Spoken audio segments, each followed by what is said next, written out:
بسم اللہ الرحمن الرحیم۔ بڑا مبارک دن ہے اور اس دن کو عید الاضحیٰ کا دن کہا جاتا ہے۔ عید الاضحیٰ، ضحیٰ کے معنی چاش کے وقت کے بھی آتے ہیں اور قربانی کے بھی آتے ہیں۔ تو یہ قربانی کا دن ہے۔ آپ جانتے ہیں کہ قربانی یہ جانوروں کی قربانی بظاہر ہے، لیکن حقیقت میں یہ قربانی ہمارے اپنے ایمان اور تقوی اور اللہ تعالیٰ کے ساتھ ہمارے تعلق کے اظہار کی قربانی ہے کہ ہمیں اللہ تعالیٰ سے کتنا تعلق ہے، ہمیں اللہ سے کتنی محبت ہے اور ہم اللہ کے حکم پر کتنا مر مٹیں گے، کتنا ہم جان دیں گے، کتنا اللہ کے حکم کے آگے ہم اپنا سر نگو کریں گے۔ اس کا امتحان ہے، یہ اسی کی قربانی ہے۔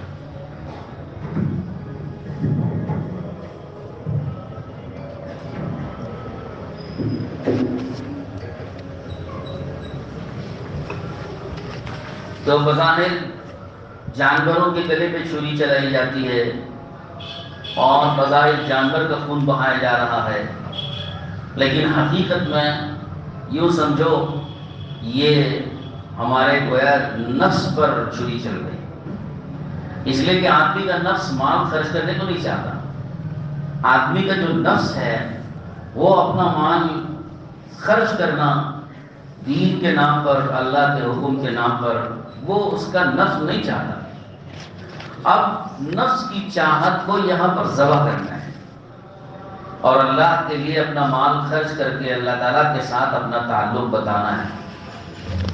قربانی آپ جانتے ہیں کہ حضرت ابراہیم علیہ السلام کی یہ ایک سنت ہے۔ یعنی ابراہیم علیہ السلام کا طریقہ ہے، حضرت ابراہیم علیہ السلام نے شروع کیا۔ وہ کیسے؟ آپ کو پتہ ہے، واقعہ معلوم ہے، مجھے واقعہ دہرانا نہیں ہے، مگر مختصر سی چند جھلکیاں ضرور سناؤں، اس لیے کہ بہت سارے نوجوان بچے اور نو عمر لڑکے بھی ہوتے ہیں، ان کو اس کا پتہ نہیں رہتا اور بعد میں ہم یہ کہہ کر کے کہ یہ واقعہ تو معلوم ہے چھوڑ دیتے ہیں، لیکن نوجوان نسل اس سے ناواقف رہتی ہے۔ تو ان نوجوانوں کی خاطر ہمیں واقعہ دہرانا پڑتا ہے، بار بار بولنا پڑتا ہے تاکہ یاد تازہ رہے۔ ابراہیم علیہ السلام نے خواب میں دیکھا۔ میں نے قرآن کی جو آیتیں پڑھی ہیں، سورہ صافات کی 23ویں پارے کی آیتیں ہیں، ان آیتوں میں اللہ نے اس واقعے کو ذکر فرمایا ہے، اور میں آپ سے گزارش کروں گا کہ قرآن پاک ترجمے والا کھول کر اس جگہ کو آپ پڑھیں، ترجمے کے ساتھ آپ اس کو، ان آیتوں کو پڑھیے ترجمے کے ساتھ، اور تفسیر بھی اگر اردو والی یا آپ کو انگریزی کی آتی ہے تو انگریزی والی تفسیر قرآن بھی مل جائے، اس کو بھی کھول کر آپ اس مقام کو اور ان آیتوں کی تفسیر کو پڑھیے، ترجمہ پڑھیے، تاکہ آپ کو بھی سمجھ میں آئے کہ قرآن میں اللہ نے اس واقعے کو جگہ دی ہے تو کتنا اہم اور عظیم الشان یہ واقعہ ہے۔ ابراہیم علیہ السلام فرماتے ہیں کہ اللہ تعالیٰ نے مجھے بیٹا عطا فرمایا، دعا کی انہوں نے، وقال انی ذاہب الی ربی سیہدین رب ھب لی من الصالحین رب ھب لی من الصالحین۔ جب انہوں نے اپنی قوم کو دعوت دی، اب قوم نے انکار کیا، بات کو نہیں مانا، اسلام نہیں لائی، ایمان نہیں قبول کیا، تو انہیں اللہ تعالیٰ سے التجا ہوئی کہ مجھے کچھ اولاد دے دیں تاکہ میں اس کو اپنی آپ کے بتائے ہوئے حکم پر میں اس کو چلاؤں اور آپ کا دین اور آپ کی تبلیغ اور آپ کے اسلام کو اور آپ کے بتائے ہوئے طریقے کو میں امت میں پھیلا سکوں۔ تو دعا مانگی ربی ھب لی من الصالحین۔ دیکھیے، دعا مانگنا صرف اولاد کی کافی نہیں ہے، نیک اولاد کی دعا مانگا کریں۔ قرآن نے اور نبیوں نے یہ طریقہ بتایا ہے کہ صرف اولاد کی دعا نہیں بلکہ نیک اولاد کی دعا کرو۔ ربی ھب لی من الصالحین، اے اللہ مجھے صالح اولاد عطا فرما۔ تو اللہ پاک فرماتے ہیں فبشرناہ بغلام حلیم، ہم نے ان کو ایک لڑکے کی خوشخبری دی، ایسا لڑکا جو حلیم ہے۔ حلیم کا مطلب ہے برداشت کرنے والا، صبر کرنے والا۔ ایسے لڑکے کی ہم نے خوشخبری دی۔ پھر وہ لڑکا بڑا ہوا، پالا پوسا بڑا ہوا، اتنا بڑا ہو گیا لڑکا کہ وہ باپ کے ساتھ باپ کا کام و کاج کرنے کے قابل بن گیا، باپ کا ہاتھ بٹانے کے قابل بن گیا۔ علماء نے لکھا ہے یہ عمر ہوتی ہے 12-13 سال کی، کہ جب لڑکا 10 سال سے کم عمر کا ہوتا ہے تو بچہ ہوتا ہے، وہ خاص باپ کا تعاون کرنے کے قابل نہیں ہوتا، لیکن جب 12-13 سال کی عمر کو جب لڑکا پہنچ جاتا ہے تو اب باپ کے ساتھ ساتھ باپ کے کام و کاج میں ہاتھ بٹانے کے قابل ہوتا ہے۔ تو اس عمر کو جب وہ پہنچ گئے تو اللہ تعالیٰ نے ایک خواب دکھایا ابراہیم علیہ السلام کو۔ خواب میں کیا دیکھا؟ خواب میں یہ دیکھا کہ وہ اپنے اس اکلوتے بیٹے تھے، بڑی عمر میں، بہت تمناؤں کے بعد دعاؤں کے بعد ملا تھا، اس بیٹے کو وہ چھری سے ذبح کر رہے ہیں۔ خواب میں یہ دیکھا، اب بیٹے کو ذبح کر رہے ہیں، اور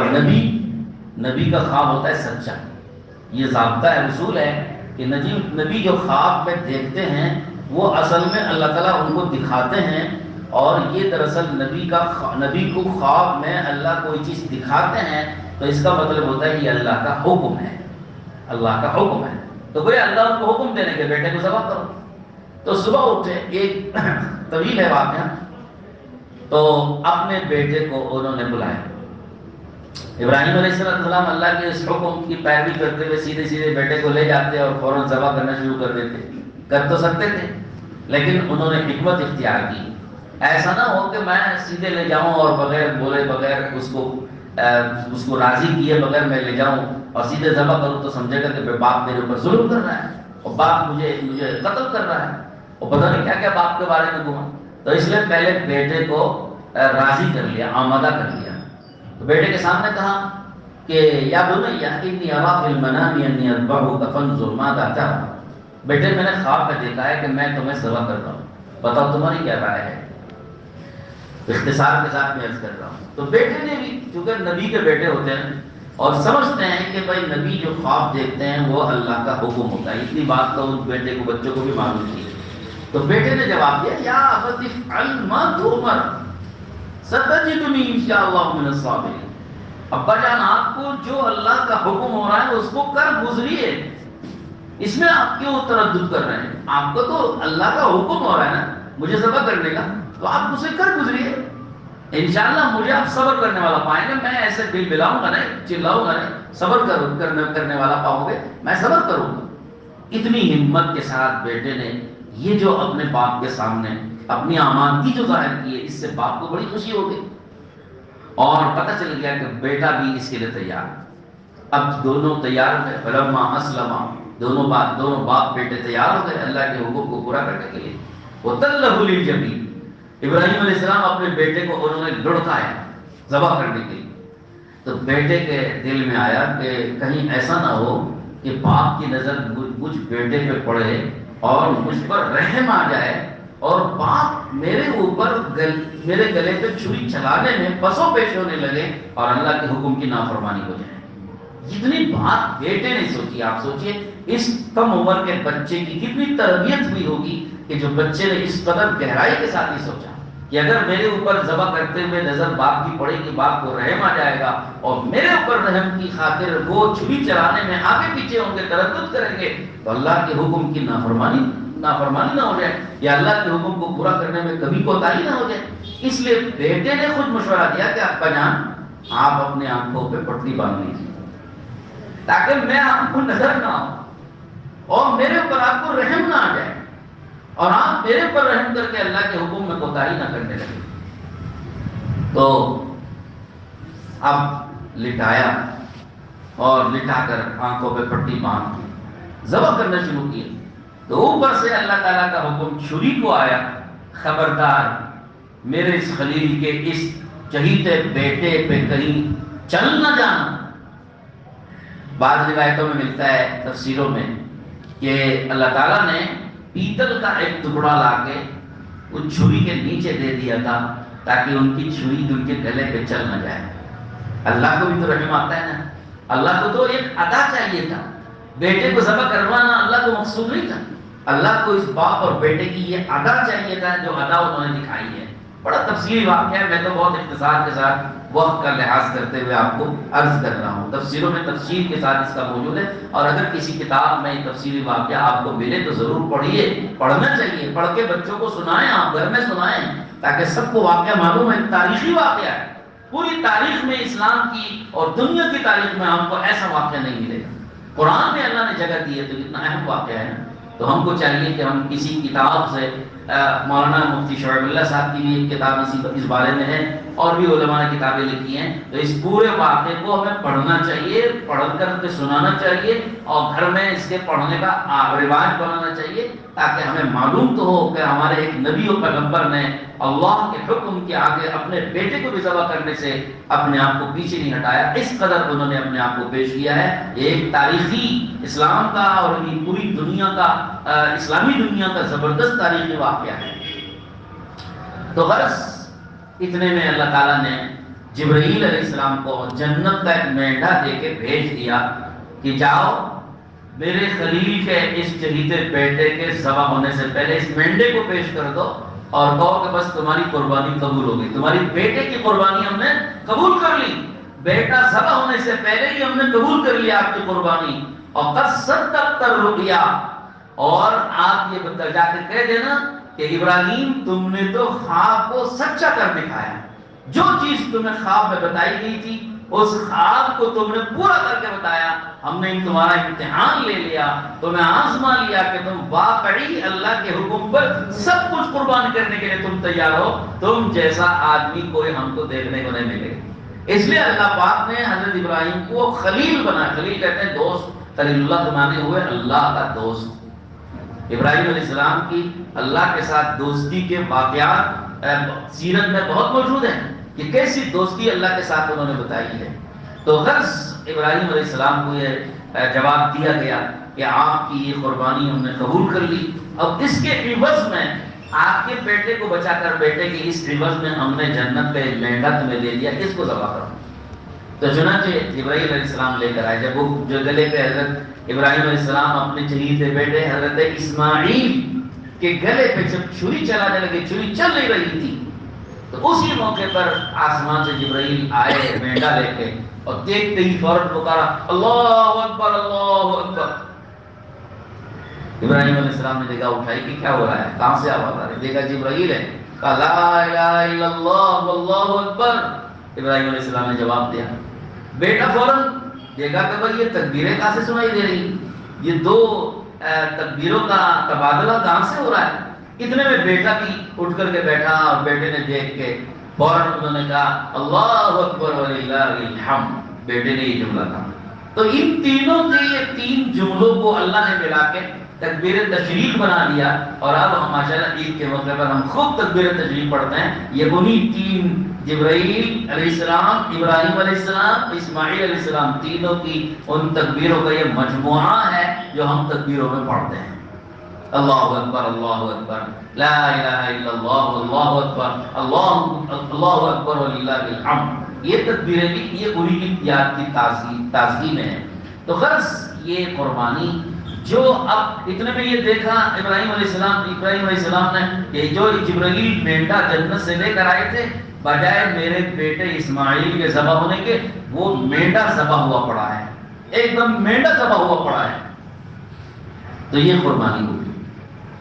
مینڈے کی قربانی ہو گئی، بیٹے کے بجائے مینڈے کی قربانی ہو گئی۔ تو اللہ نے اس عمل کو زندہ رکھا، اور قیامت تک آنے والی امت مسلمہ پر یہ لازم کر دیا کہ اللہ کے نام پر وہ جانوروں کو ذبح کریں، جانور کا خون بہائیں۔ جانور کا خون بہانا اصل مقصود نہیں ہے، مقصود کیا ہے؟ قرآن میں اللہ نے کہا لن ینال اللہ لحومها ولا دماؤها ولکن ینالہ التقوی منکم، کہ اللہ کو یہ مقصود نہیں ہے کہ بھئی آپ جانور کا خون بہا دو، خون بہا کے بہت سارا اللہ کو خون دکھا دو، اور جانور جو ہے جانور کا گوشت آپ جو ہے ٹکڑے کر کے تقسیم کر دو، اور یا اللہ تعالیٰ کی بارگاہ میں کھال کو پیش کر دو۔ تو دوستو قرآن کہتا ہے کہ بھائی آپ کا گوشت، آپ کی کھال، آپ کا خون اور سینگ اور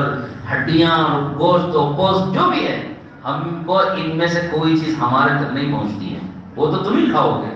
تم کھاؤ گے، تم کھلاؤ گے، ان کو کھاؤ گے، ان کو کھلاؤ گے، یہ تو تمہارے ہی کام آنے والی چیز ہے، ہمارے تو کوئی کام یہ آنے والی نہیں ہے۔ ہم نے تمہیں کیا دیکھنا تھا؟ ہمیں تمہارا تقویٰ دیکھنا تھا کہ تمہارے دل میں کتنا اللہ کا ڈر ہے، کتنی اللہ سے محبت ہے، کتنی اللہ کی عظمت ہے، کتنا اللہ سے تعلق ہے، اللہ کے حکم کو پورا کرنے میں تم کتنا اپنے آپ کو خوش دلی سے، بشاشت سے، خوشی سے اپنے آپ کو پیش کرو گے، یہ ہمیں دیکھنا تھا، تمہارا امتحان ہمیں یہ لینا تھا، لہذا اپنے خوش دلی کو پیش کرو، بشاشت سے قربانیاں دو اور خوشی سے قربانیاں دو۔ اسی لیے علماء نے فرمایا جانور اچھے سے اچھا خریدنا چاہیے، بہترین سے بہترین جانور خریدو، قیمتی سے قیمتی خریدو، کیونکہ اللہ کے نام پر ذبح کر رہا ہوں میں۔ اپنے کھانے کے لیے تو زندگی بھر کھاتے ہی رہتے ہیں، چن چن کے لاتے ہیں، بہت سارے لوگ ماشاءاللہ جب جا کے گوشت لیتے ہیں تو گوشت کی دکان پہ ذرا تکے مارو، ذرا سرسینہ دو، ذرا ران کا سا نکالو، چربی نہیں سو دیو، نرم ہے سو دیو، کولا دیو، ماشاءاللہ چن چن کے بہت نام تول کے آپ اپنے کھانے کے لیے تو ایسا لاتے ہو، اور جب اللہ کے نام پر ذبح کرنے کا وقت آتا تو مریل دبلا پتلا، ہڈیاں بھی اس کی دکھ رہی ہوگی، ایسا کم سے کم قیمت تک چن کے لاتے ہیں، یہ اچھی بات نہیں ہے۔ اللہ کے نام پر جانور ذبح کیا جا رہا ہے تو ہمیں اچھے سے اچھا اپنی حیثیت کے مطابق، میں نہیں کہتا کہ آپ اگر حیثیت نہیں ہے پھر بھی زبردستی قیمتی جانور خرید کے لاؤ، یہ نہیں ہے، بلکہ اپنی حیثیت کے مطابق اچھے سے اچھا جانور چنو۔ آپ کو اگر ایک بکرا 10-12 ہزار کا لینا ہے، اتنی آپ کی طاقت ہے تو ذرا سا اچھا سا بکرا دیکھو، 10-12 ہزار بھی ٹھیک ہے لیکن ذرا تر و تازہ ہو، بہترین ہو، دیکھنے میں بھی اچھا ہو، گوشت بھی اس کا اچھا مزیدار ہو، ایسا جانور آدمی کو خرید کے ذبح کرنا چاہیے۔ بہرحال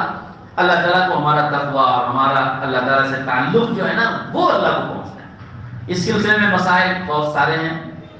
سارے مسائل کے بیان کرنے کا وقت نہیں ہے، میں مختصر 2-4 مسئلے۔ پہلی بات تو یہ بتاؤں کہ یہ قربانی واجب ہے، کس شخص پر واجب ہے؟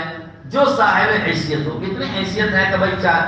42,500 روپے کی ملکیت ایک آدمی کے پاس، اس کی ضرورتوں سے زائد، قرضوں سے زائد اگر اس کی ملکیت میں موجود ہیں، چاہے پیسے ہوں، سونا ہو، زیور ہو، ضرورت سے زائد سامان ہو، ضرورت سے زائد سواریاں ہوں، اور بینک پر رکھے ہوئے پیسے ہوں، مختلف قسم کی چیزیں ملا کر 42,500 روپیوں کے برابر مالیت آپ کے پاس ہے تو پھر قربانی واجب۔ ایک سال گزرنا بھی اس مال پر شرط نہیں ہے، قربانی واجب ہے۔ اگر سہولت ہے تو آپ ایک سے زائد قربانی دیجیے، اپنی قربانی تو دینی پڑے گی، لیکن یاد رکھیے کہ بیوی مگر مالدار ہے، زیورات تو عام طور پہ بیوی کے پاس ہوتے ہیں، مرد کے پاس تو ہوتے نہیں ہیں، سونا چاندی کا زیور بیوی کے پاس ہے تو بیوی مالک ہے، بیوی پر قربانی واجب ہے۔ آپ کے پاس اگر کچھ نہیں ہے تو آپ پر قربانی واجب ہے، بیوی پر واجب۔ اب آپ پوچھو کہ ہم بیوی کہاں سے دے گی؟ کشور سے لے کے دے گی، قرض لے کے دے گی، اپنا زیور بیچ کے دے گی، جو پیسے جمع کیے خرچے میں سے اس میں سے دے گی، بہرحال دینا تو ہے اس کو۔ شوہر اگر اپنی طرف سے اپنے پیسے سے بیوی کی قربانی دے دے تو قربانی ادا ہو جائے گی، بشرطے کہ بیوی کو اس کی اطلاع ہو اور بیوی کی طرف سے اجازت ہو۔ اپنی قربانی دینا چاہیے، واجب قربانی۔ اپنی قربانی واجب دینے کے بعد اگر آپ کے پاس سہولت اور حیثیت ہے، اپنے نابالغ بچوں کی طرف سے دے دیجیے۔ نابالغ بچے ہیں، 1 ہیں، 2 ہیں، ان کی طرف سے بھی قربانی دے دیں، بالغ بچوں کی طرف سے بھی دے دیں، ادا ہو جائے گی۔ مرحوم ماں باپ کی طرف سے بھی دینا چاہیں، ان کی طرف سے بھی ادا ہو جائے گی۔ بہت سے لوگ حیثیت والے ہوتے ہیں، ماشاءاللہ اللہ پاک نے بہت دیا ہوتا ہے، وہ 100 جانور قربانی دیتے ہیں، اور اس سے ہم نے گھروں میں دیکھا ہے کہ ماشاءاللہ قربانیاں اتنی زیادہ دیتے ہیں کہ پوری لاٹ ایک آدمی خرید کے لاتا ہے اور پورے گھر والوں کی طرف سے ایک جانور ایک کی طرف سے دے رہا ہوتا ہے، تو قربانی حیثیت والے دیتے ہیں خوب۔ تو اگر آپ کو اور حیثیت ہے، حضور اکرم صلی اللہ علیہ وسلم کی طرف سے قربانی دیجیے، اور حیثیت ہے تو ایک جانور اپنی طرف سے نفل قربانی ایسی دے کہ بھئی پورے اپنے خاندان کے مرحومین کو اس کا ثواب پہنچ جائے۔ دیکھیے ایک جانور ایک کی طرف سے ادا ہوتا ہے، آپ ایک کی طرف سے قربانی دے کر ثواب میں سب کو شریک کر لیں، یہ جائز ہے۔ جیسے حضرت ابو ایوب انصاری رضی اللہ عنہ نے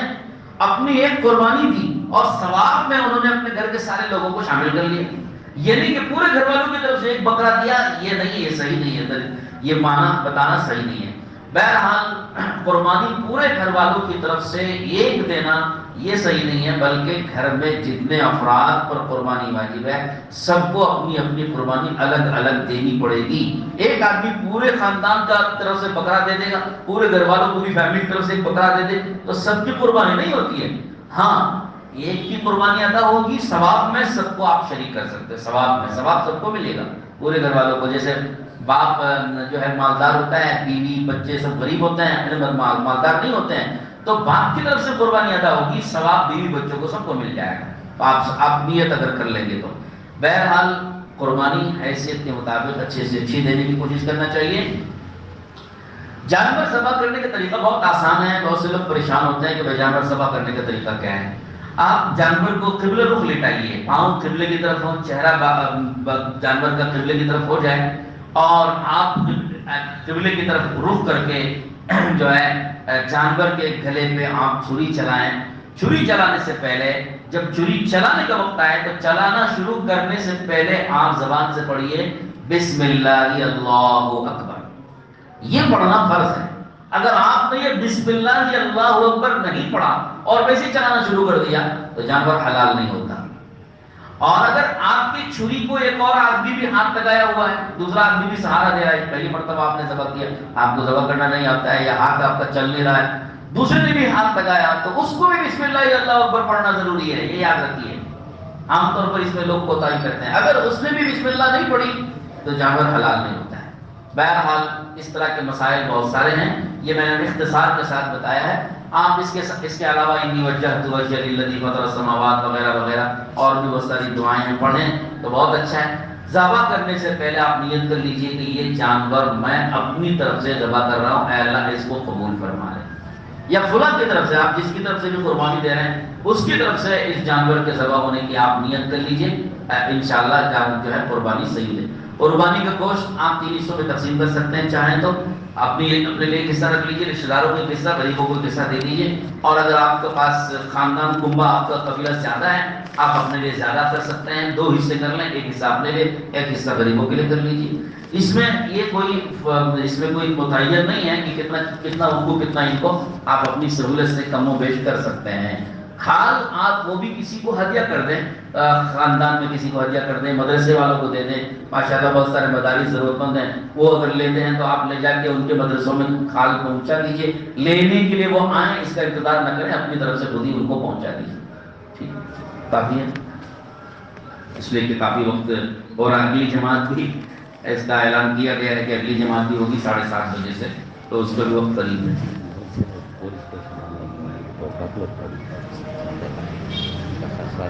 نکالنا ہے، اسے جیلوں میں ڈال دیا جی سب نکالنا ہے،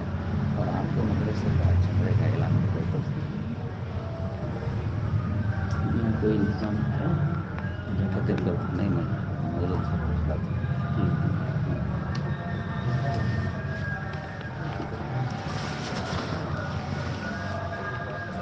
ایک 2 درخواستیں ہیں۔ ایک درخواست تو یہ کہ یہ ہمارے پاپولر فرنٹ آف انڈیا کے لوگ، ان میں سے بہت سے نوجوان بلا وجہ ظلماً جیلوں میں بند ہیں۔ آپ کو پتہ ہے کہ ہمارے مسلمان نوجوانوں کو یہ ظالم بلا وجہ لے جا کر قید